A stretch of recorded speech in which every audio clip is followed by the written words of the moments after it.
अरूज फत्हे दास्ता वो जो जालिमों का सवाल हो या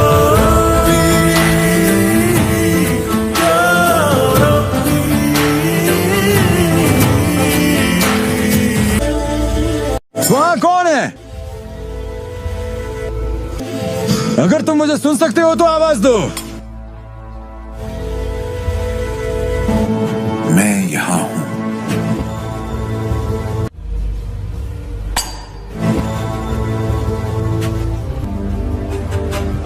मैं तुम्हें वहां से बाहर निकालूंगा। मैं जो रस्सी फेंकूंगा उसे मजबूती से पकड़ने की कोशिश करो।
नींद गहरे कुएं की तरह होती है कहते हैं। ऐसा लगता है कि तुम अभी भी नहीं निकल पाए हो।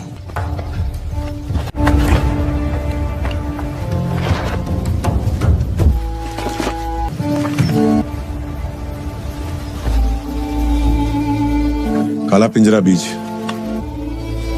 घावों के लिए भी फायदेमंद होता है।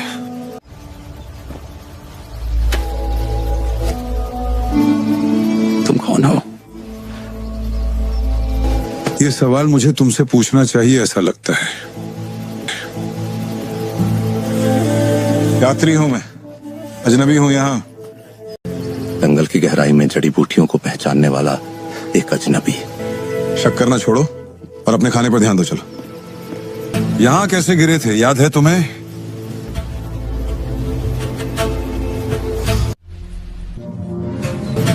उम्मीद है तुमने अपना नाम नहीं भूला होगा। मेरा नाम जोनास है। तुम भी बहुत मुश्किल से याद कर पाए।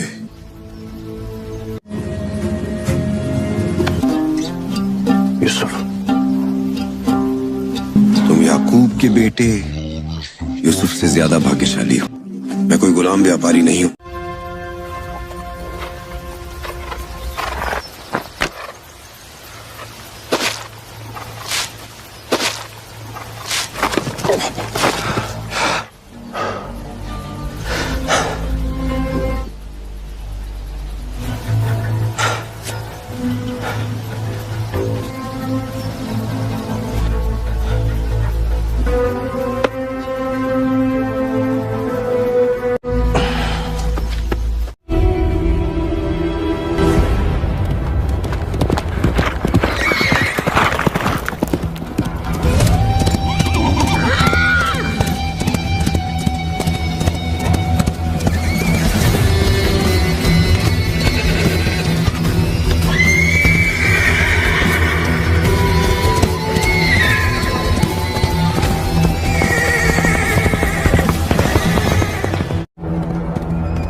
Selamünaleyküm.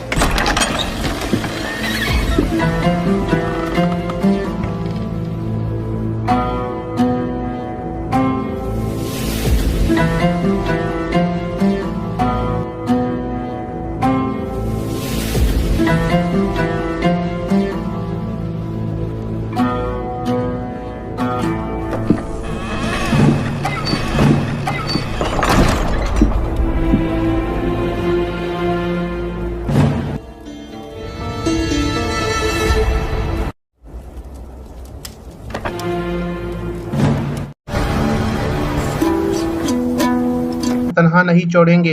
इस मौजू का महूर सुल्तान का बेटा है, अगर उससे कुछ हुआ तो सुल्तान हमें जिंदा नहीं छोड़ेंगे। कारखान खातून भी बहुत हैरान और परेशान हो जाती हैं, कहती हैं खौफ बेबसों की कमजोरी है ताज अल मुल्क। आज के बाद हम डरने वालों में से नहीं होंगे बल्कि डरने वालों में से होंगे वो। ठीक है। इधर निजाम अल मुल्क ने सब लोगों को बुलाया हुआ था, उनकी तहकीकात कर रहे थे। सब लोग उनके सामने खड़े थे। ताज अल मुल्क उन्हें मुसलसल देख रहा था। कहता है वो खुफिया तीर जो हमने सल्जोक महल में तैयार किए थे वो औरों को भी मालूम हो गए थे। हाँ, इस तरह वो तीर भी जो हाजी उल आजम के मनसब की तरफ लूटते हैं। तुम क्या हथियार साज नहीं हो? हाँ, ये तीर क्या मैंने तुम्हारी अमानत में नहीं रखा था क्या? ये दूसरों के हाथ तक कैसे पहुंचा? आप तमाम तीरों के हिस्सों का तयन करें और हमें हर मनसब का तीर दे, सिपाही कहता है। हाजी निजामुल गुस्सा होकर कहता है तुम लोग कैसा असला साज हो? हाँ, सिर्फ उसे समझ नहीं पा रहे, उसका हर जिम्मेदार उसकी कीमत चुकाएगा। अब इन तमाम तीरों को जमा करो जो हाजी के मनसब की तरफ लौटते हैं। मुझे हर उस शख्स का नाम चाहिए जो असले के डिपो के अंदर और बाहर गया था। जाओ। फिर वो लोग तमाम से रवाना हो जाते हैं। एक शख्स वहां पर खड़ा था। हाजी बहुत गुस्से में था। कहता है ए नाजुल में हमारे मुखबरों तक क्या कोई खबर नहीं पहुंची थी? साथ खड़ा शख्स कहता है आई थी हाजी साहब, वो एलचन खातून की तरफ से आई थी। मुझे ताज अल मुल्क ने देने पर मजबूर किया और मुझसे ले ली। हाजी निजामुल गुस्सा होकर कहता है क्या मतलब है तुम उसे देने पर मजबूर हो गए? सिपाही कहता है मैं कर भी क्या सकता था हाजी साहब, हाजी कहता है तुम्हारी जिम्मेदारी थी, तुम मेरे पास आते और मुझे बताते जिसके मनसब के तुम ताबेदार हो वो मैं हूँ या ताज अल मुल्क जो ये नहीं जानता कि उसे क्या करना चाहिए, उसकी मेरे पास कोई जगह नहीं है। तुम्हें तुम्हारे काम से माजूल किया जाता है, दफा हो जाओ मेरे सामने से, जाओ। फिर वो शख्स वहां से रवाना हो जाता है और हाजी उस पर बहुत ज्यादा गुस्से में होता है। और नाजरीन कराम, इस तरह यहाँ पर आज के इस एपिसोड का हो जाता है इख्तिताम। मिलते हैं एक नई एपिसोड के साथ। दुआओं में याद रखिएगा। अल्लाह हाफिज।